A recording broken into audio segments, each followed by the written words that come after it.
My name is Rachel Alvarez.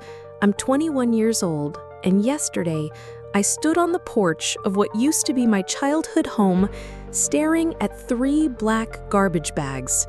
Inside one was a broken photo frame with my face in it. Let me back up.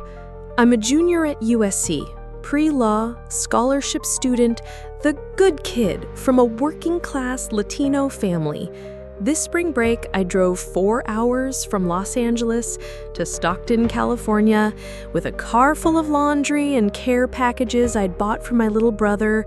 I pulled up to our old tan house with the hydrangeas along the fence and a busted porch light we never fixed. Except now, there was a "for sale, in escrow" sign stabbed into the yard like a knife. The windows were bare, the curtains were gone, no light inside, no car in the driveway. At first I thought, wrong house? A prank? But then I saw the bags. 3 of them, tied up and slumped like forgotten luggage, right where our old porch swing used to hang. I knelt and untied the top of one. My hands were already shaking. Clothes, my old hoodie from sophomore year, a book I left behind, Just Mercy, with my notes still in it, a dusty mason jar with the label I'd written in Sharpie, "Quince money, do not touch." That's when the neighbor across the street, Mrs. Goodwin, peeked out from behind her curtain. I stood up, tried to wave, but she just watched me, like I was a stranger. I pulled out my phone and called my mom, straight to voicemail. Dad, voicemail. My brother Diego, nothing. So I tried my Uncle Marty. He picked up on the 3rd ring. Rachel? Uncle Marty, where is everyone? He paused. That kind of pause that makes your stomach drop. Didn't they tell you? My voice cracked. Tell me what? They moved last week. What? I thought you knew. Your dad said you should have called first. The thing is, I had called a week ago. My mom said, "We're busy, just come up for break." She didn't mention moving. She didn't mention this. I hung up and called my dad again. This time, he answered. His voice was cold, flat. What? I said the house is empty. My stuff is in garbage bags on the porch. What the hell is going on? We moved. You're an adult now. Handle it. Click. That was it. Years of late-night studying, part-time jobs, sending money home from my campus work study, gone. I stood on that porch as the wind picked up, staring at my childhood blown apart. The swing was gone, the door was boarded shut, but the maple tree I planted with my dad when I was 9 still stood tall. It was the only thing left that hadn't left me. Before I can continue my story, take a moment to like the video and subscribe, but only if you genuinely enjoy what I do here. Drop a comment with your location and local time. I always love seeing where we all gather from. Now, dim the lights, maybe turn on a fan for that soft background hum, and let's ease into tonight's journey together. My family always said we were tight-knit, that family was everything, that they had worked too hard to come here with nothing just to let us fall apart. We smiled in church, smiled at cookouts, smiled in Christmas cards. I didn't know the smiles were costumes. Numb, hollow, like you're replaying a memory you wish you could delete. I didn't drive back to campus that night. I couldn't. I took the bags, stuffed them into the trunk of my Camry, and found a cheap motel off the freeway near March Lane. The room smelled like mildew and forgotten stories. There was a buzzing vending machine outside my door and a flickering bathroom light that never fully turned off. I laid out my life on the bed. Clothes, textbooks, a stuffed bear Diego gave me for my 16th birthday, the quinceañera photo from the broken frame. Everyone smiling, everyone lying. I didn't cry. Not then. Instead, I stared at the ceiling and let the silence settle into me like fog. "You're an adult now. Handle it." That sentence wouldn't stop playing in my head, over and over, like it meant something more than just dismissal, like it was the final line of a script they'd been rehearsing without me. I had questions I couldn't ask anymore. Where did they go? Why didn't they tell me? Did they leave because of me? But the phones stayed silent. The next morning, I called campus housing. No luck. Dorms were locked for break. I sent a text to my roommate Carla. "Hey, not an emergency, but I'm kinda stranded. Can I stay with you?" She replied 2 hours later.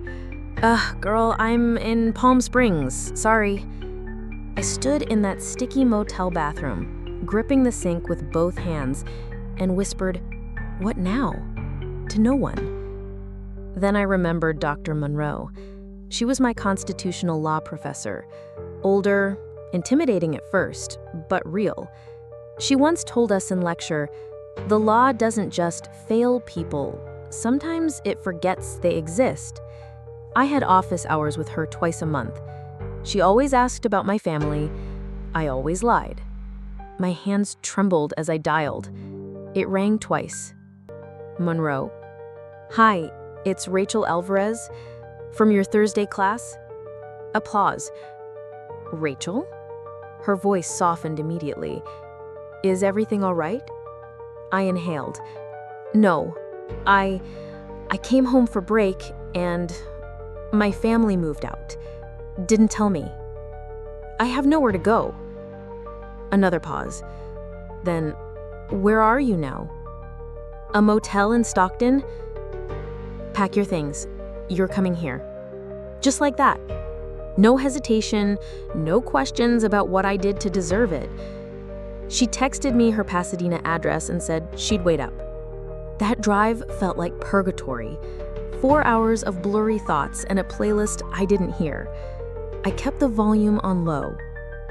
When I pulled up to her house, a powder blue Victorian with sun-faded shutters and wind chimes that clinked like soft bells, Dr. Monroe was on the porch in socks and a long cardigan, arms crossed against the night air. She didn't say anything dramatic, just, "You're safe now." And I felt it. For the first time in 24 hours, I wasn't drifting.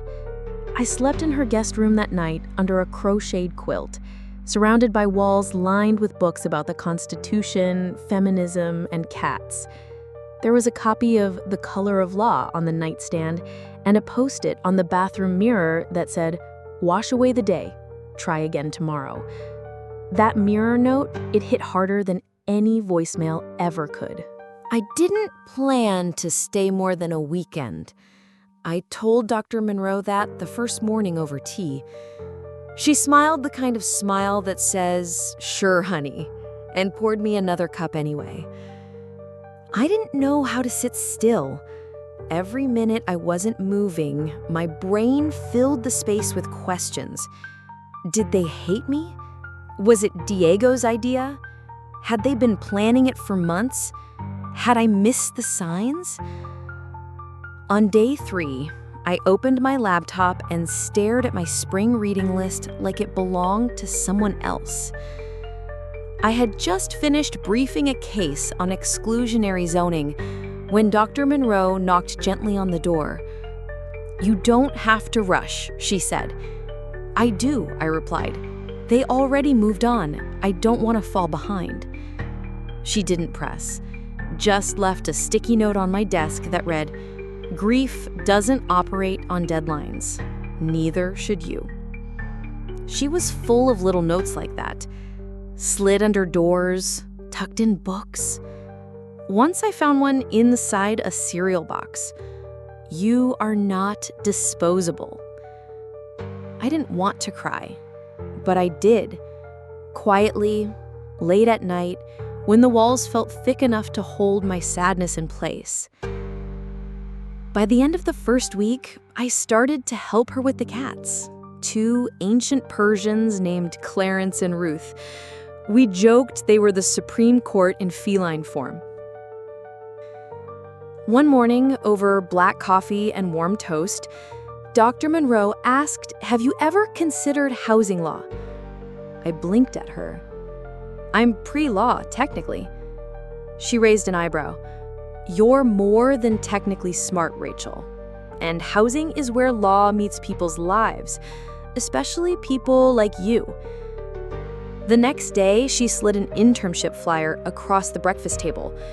Grant and Fisher Civil Rights Group, Summer Legal Intern, Housing Justice Division. I hesitated. Internships like this don't take girls like me. She smiled. "They do now. You just haven't knocked yet." I applied the same night. While I waited, I tried to rebuild a routine. Walk the cats, review cases, avoid social media. I didn't want to see their faces. My family, smiling somewhere new, pretending I'd never existed. But then came the guilt, the soft kind, the one that whispers, maybe they were overwhelmed. Maybe it was never about you. Late one night, I texted Diego, "You could have said something, anything." He never replied. So I stopped texting. A week later, an email arrived. Subject: Intern offer, Grant and Fisher. My hands shook. I opened it. They wanted me. Dr. Monroe clapped when I told her, then said, "You'll need good shoes. You'll be on your feet." That night, I sat in the guest room and turned off the lamp and whispered to the dark, "They're not my whole story. They're just the prologue." I didn't believe it fully yet, but saying it out loud felt like the start of something. On my first day at Grant and Fisher, I wore a navy blazer from Goodwill and flats that gave me blisters by lunch. The office was tucked inside a converted warehouse in downtown LA. Concrete floors, exposed beams, a mural of Dolores Huerta on one wall. Attorney Vanessa Grant greeted me with a handshake strong enough to anchor a boat. "You're Monroe's referral?" I nodded. "She says you've got a spine." I didn't know what to say to that, so I just said, "I'm here to help." My first assignment was basic. Sort intake forms, answer phones, make copies. But even paperwork told stories. Tenant name, Crystal Thomas. Age, 22. Displaced after landlord gave 14 days notice to demolish building. Rent paid, $1,200 per month. Apartment condition, mold, non-functioning heater. Every page echoed something familiar. People shoved out without warning. Quiet erasures of entire lives. I met Crystal the following week. She had 2 jobs, a daughter in 2nd grade, and the tight, exhausted eyes of someone holding their life together with fraying thread. She clutched a folder of receipts and photos. I offered her water. She said, "They're tearing it down next week. I don't know where we're supposed to sleep." I didn't have answers. Not yet. But I sat with her. I listened. I wrote everything down. Vanessa pulled me aside later. "You've got something rare," she said. I raised an eyebrow. "You don't just ask questions, you actually listen." From that day forward, she let me sit in on client interviews. I shadowed paralegals, took notes during hearings, and stayed late to reorganize case files when no one asked me to. Every eviction notice felt like a warning. Every bad landlord reminded me of my own parents, people with power making choices behind closed doors. One evening, we interviewed 3 families from the same South LA apartment complex. All had been served identical notices: vacate within 10 days for renovation. 10 days. 10 days to uproot your life. A father with twins told us, "We've lived there 14 years. My wife had our babies in that apartment." I stayed late that night. Vanessa found me buried in folders. "You're still here?" I said, "They're getting 2 weeks in a motel. That's it. No relocation, no refund, nothing." She leaned on the doorframe. "Unfortunately, that's legal. But it's not right," I said. She nodded slowly. "So, what are you going to do about it?" I didn't answer then. But the question burned. It burned through the bus rides home, through midnight cereal, through dreams that sounded like slamming doors and footsteps fading away. And somewhere between exhaustion and indignation, an idea began to form. What if we didn't wait for the law to catch up? What if we created something? Something for people like Crystal, like those families, like me. A place to ask questions, get help, be seen. I called it the Haven Project in my head, just a phrase scribbled in the margin of my notes. A spark. And I didn't know it yet, but that spark would become the fire. Restless, driven, like someone trying to outrun heartbreak with purpose. I couldn't sleep, not for days. My mind wouldn't shut off. Every time I closed my eyes, I saw Crystal and her daughter in the back seat of a car. I saw myself back on that porch, digging through a trash bag for pieces of my life. That's what eviction does. It's not just about shelter. It's about memory, identity, dignity. So one night at 3:17 a.m., I opened my laptop and started typing. Title: The Haven Project, proposal for a student-led housing justice initiative. I didn't know where it would go. I just knew it had to exist. The idea was simple. A resource hub run by students, partnered with local firms, focused on housing education, emergency response, and legal triage for low-income tenants and college students. I wanted to build the thing I wish had existed for me. 2 days later, I pitched it to Vanessa.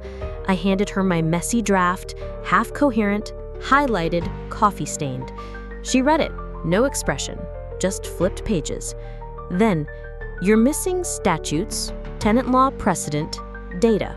My heart sank. "But," she continued, "you've got soul and guts. Let's build the rest." Every night after work, I researched housing codes, pulled city eviction rates, wrote email templates, drafted intake scripts.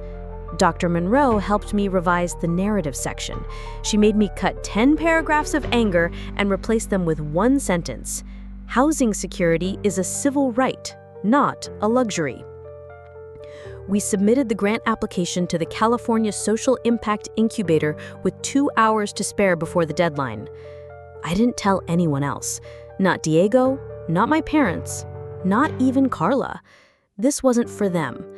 While I waited, I kept volunteering at Grant and Fisher. Word about Haven started spreading across campus. A few students reached out. "My landlord locked me out while I was gone. Can I still file a complaint if I don't have a lease?" I helped them, one by one, in coffee shops, at library tables, in dorm lounges at midnight. 3 weeks later, an email arrived. Subject: "Congratulations, you've been selected." My heart stopped. We'd been awarded $25,000 in seed funding, enough for a website, legal templates, part-time paralegal support, and a rented office space inside an old storage unit next to Grant and Fisher's building. I stared at the screen for a long time. This wasn't a dream anymore. It was real. I sent 2 texts. To Dr. Monroe, "We did it." To Vanessa, "Time to work." And then I sat in the kitchen, surrounded by sleeping cats and the distant sound of sprinklers, and let myself cry. Not grief this time, not confusion, relief. Because I wasn't just surviving anymore, I was building. And the best part? They, my parents, they weren't part of this. They weren't part of this. I wasn't waiting for their approval. I wasn't looking back. At least, that's what I told myself. It started with one voicemail. Rachel, it's your mom. We're worried about you. Call us. I stared at the screen like it was cursed. 6 months. 6 months of silence, and now worried? I didn't respond. 3 days later, another one, this time from my dad. This silence is childish, Rachel. We're your family. Enough already. I saved it. Didn't respond. The calls started coming daily, then twice a day, then 3 times. My phone buzzed through class, during case reviews, even while I was at the Haven Space, helping a girl named Layla file a retaliation complaint against her landlord. Layla cried when we found out the landlord had cut her heat because she complained about mice. "I feel invisible," she whispered. I held her hand and said, "You're not." Then my phone buzzed again. My mother. Again. I turned it face down and didn't mention it. But the weight of those calls, those non-apologies, it started to press down. They weren't sorry, they were inconvenienced. I scrolled through the missed calls one night like it was a countdown. 47, 82, 120. Then came the texts, not just from my parents, from Diego, from my Aunt Lizette. "Your mother cries every night. Families fight, but you only get one. Stop punishing them." No one said, "We were wrong." No one said, "I'm sorry we threw you away." Just guilt, just demands, just noise. I blocked their numbers, all of them. My father, my mother, Diego, Aunt Lizette, Cousin Manny. All of it. Gone. And for a moment, I felt something like peace. Not joy, not freedom, but stillness. That weekend, Vanessa and I hosted a workshop at Haven, Tenants' Rights 101. A dozen students came, 2 single moms, even a custodian from campus who'd heard about us through word of mouth. Afterward, one of the students stayed behind. "I thought I was the only one," she said. "My family cut me off last year." I looked at her, really looked at her. "You're not even close," I said. That night, I wrote a new sticky note for the mirror in Dr. Monroe's guest room. "We are not orphans, we are architects." But the stillness didn't last long. One afternoon, I got a text from an unknown number. "Please don't ignore this.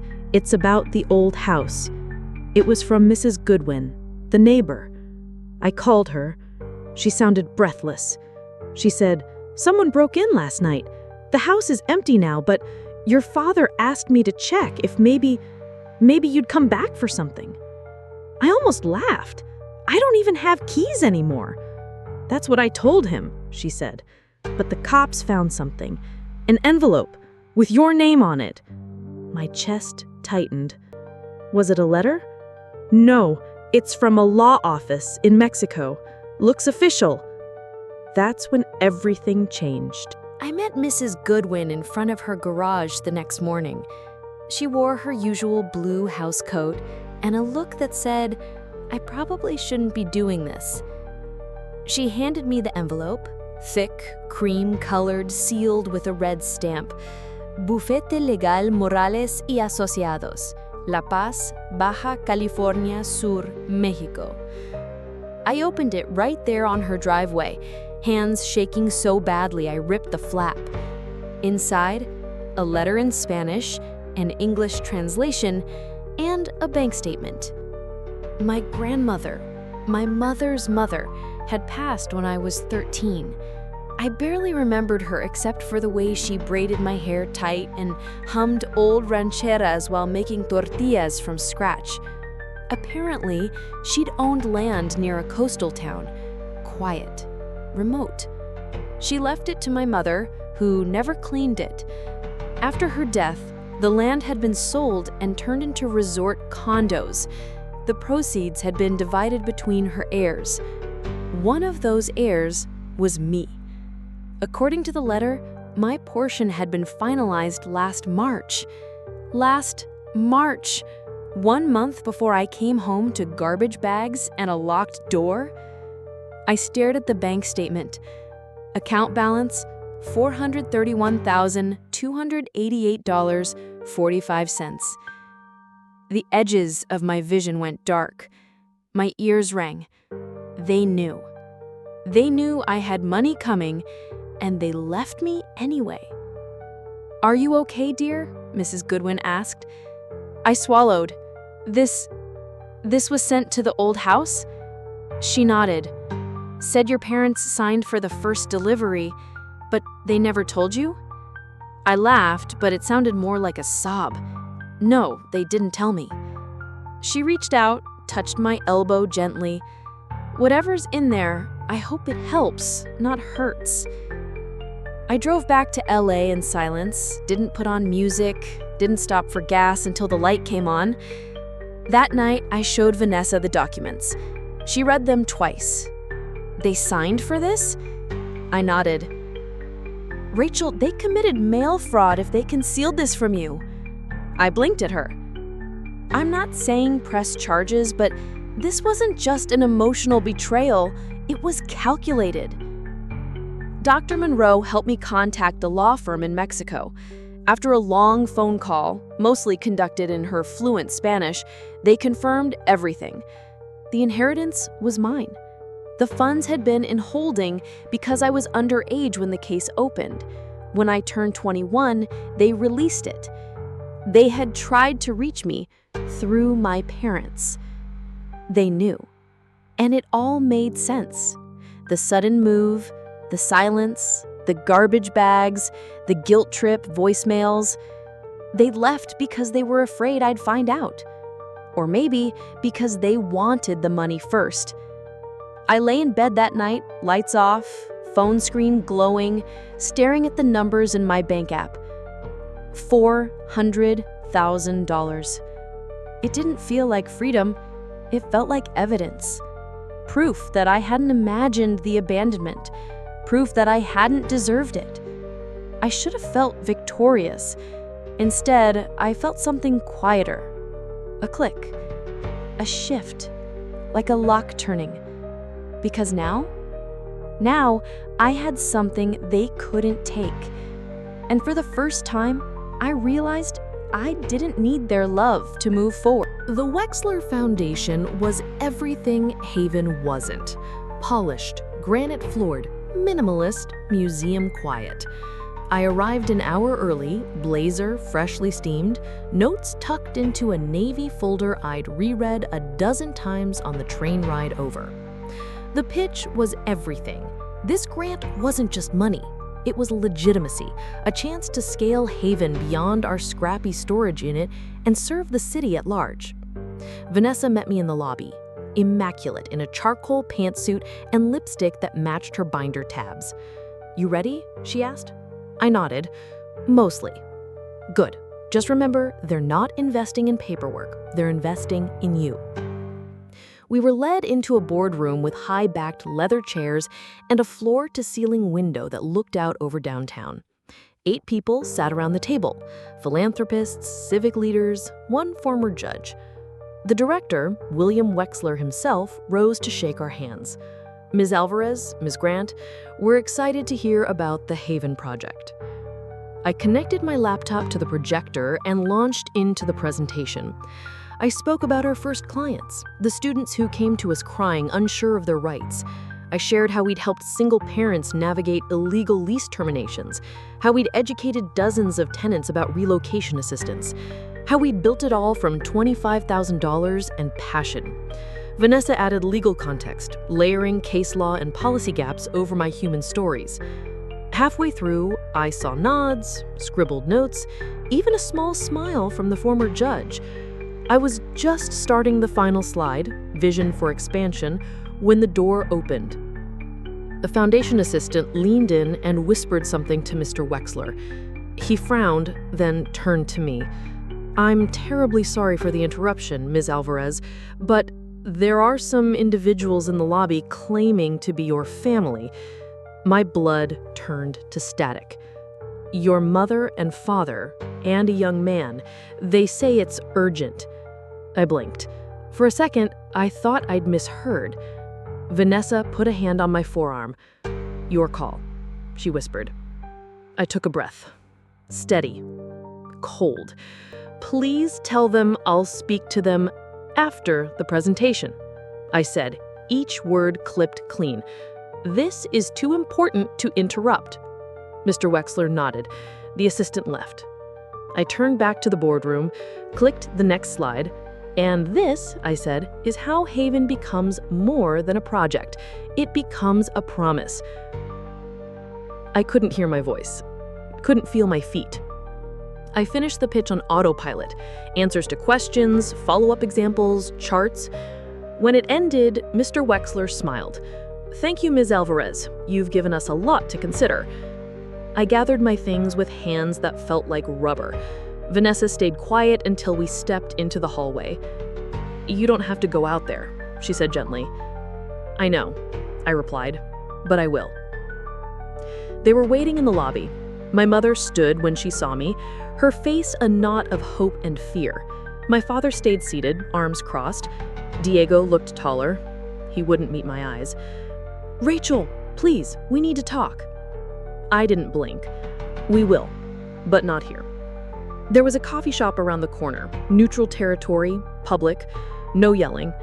As we walked, I could feel it, that hollow space inside me, echoing with all the things I might say. But I already knew this wouldn't be the reunion they hoped for. We sat in a booth at a coffee shop that smelled like scorched espresso and burnt hope. I didn't order anything.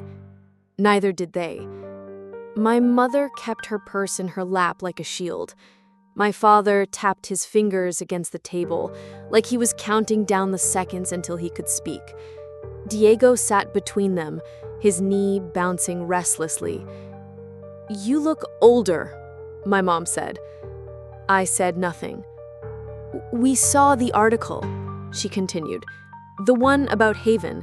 It mentioned the Wexler presentation." So that's how they found me. Not through remorse, through Google. "We've been trying to reach you. I cry every night." I stared at her. "Did you cry when you left my clothes in trash bags?" She flinched. My father sat forward, his voice low and tight. "This has gone on long enough. You made your point." "My point?" I laughed once, bitter and sharp. "You think this is about punishment?" I leaned in. "You abandoned me. You left me with nothing. You signed for an inheritance that was mine and didn't say a word." He didn't deny it. That was the worst part. My mother's voice cracked. "We didn't know how to tell you. We were ashamed." "Of the money? Or of leaving your daughter homeless during spring break?" She reached across the table. I didn't move.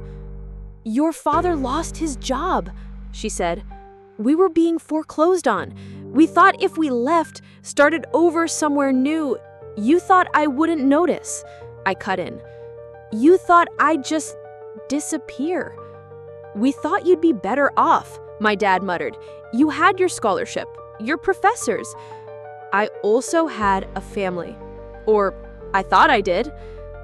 There was a silence so full it rang. "I know about the new house, the one in Modesto, the Facebook post." Diego winced. "I told them not to post that." I turned to him. "You could have told me anything. You didn't. You watched them throw me away." "I didn't know what to say," he mumbled. "That's the difference between us. I always knew what to say. I just wasn't allowed to say it." My mother began crying, quietly. No mascara, no drama, just raw and trembling. "We made a terrible mistake. We thought we had more time." I looked at the people who raised me, who taught me to be responsible, loyal, quiet, who told me family came first, until it didn't. I don't need an apology. I don't need explanations. I needed you. Back then. Not now. Not when I've already rebuilt everything without you."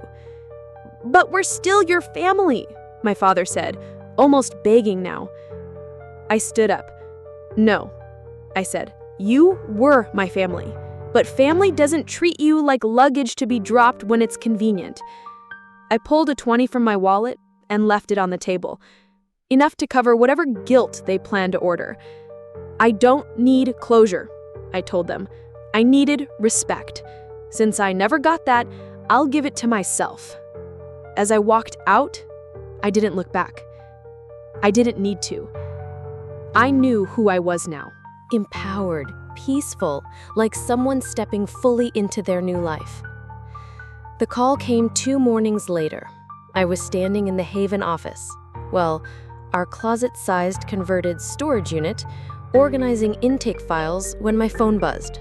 Unknown number. I almost ignored it. "Rachel Alvarez?" "Yes."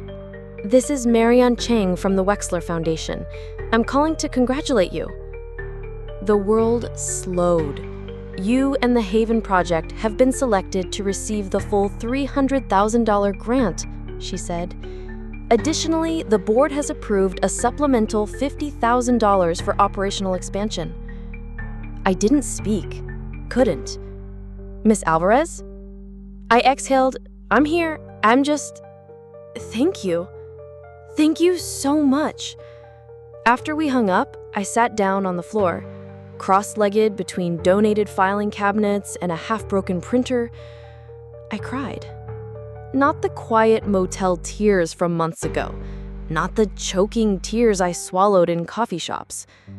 These were tears of arrival. That afternoon, Vanessa brought champagne in paper cups. Dr. Monroe showed up with a cake that said, "Haven Rises," in shaky blue icing. We took pictures, posted them, tagged nobody. Because this wasn't about proving anything anymore. This was ours. A week later, a journalist from the Los Angeles Voice called. They were doing a piece on innovative legal projects led by students. Wanted to feature Haven. When the article dropped, it spread faster than I expected. Emails poured in, donors, volunteers, students from other campuses asking how to replicate our model. The same day, I got a DM from a girl named Celine. "Your story made me feel less crazy." My family iced me out too. "Haven feels like hope." I replied, "You're not crazy, and you're not alone." I never heard from my parents again. No more follow-up calls, no more voicemails, just silence, like a door gently closing. And I was okay with that, because my new family wasn't built on blood or obligation. It was built on choice, on late-night brainstorming and sticky notes on mirrors and showing up when it mattered. Sometimes Vanessa texts me one word: fireproof. It's our inside joke, a reminder that no matter what comes next, I survived the worst kind of burn and built something from the ash. The inheritance is still in my account. I haven't touched most of it yet. Maybe I'll use it to open a second Haven office, or create a legal fund for students aging out of foster care. Or maybe I'll buy my own house someday, one no one can throw me out of. But for now, I show up. I advocate. I remember the girl on the porch gripping her phone like a life raft. And I whispered to her every morning before I leave, "You did it. We made it." Some families will only love the version of you that stays small. That's not love. That's control. Have you ever had to rebuild yourself from scratch without the people who were supposed to help you? Share your story in the comments. Someone else needs to know they're not alone. If this journey moved you, like the video, hit subscribe, and share it with someone who needs a little light tonight. Because sometimes the people who abandon you are the ones who set you free. And when you find your voice again, use it to build something no one can tear down.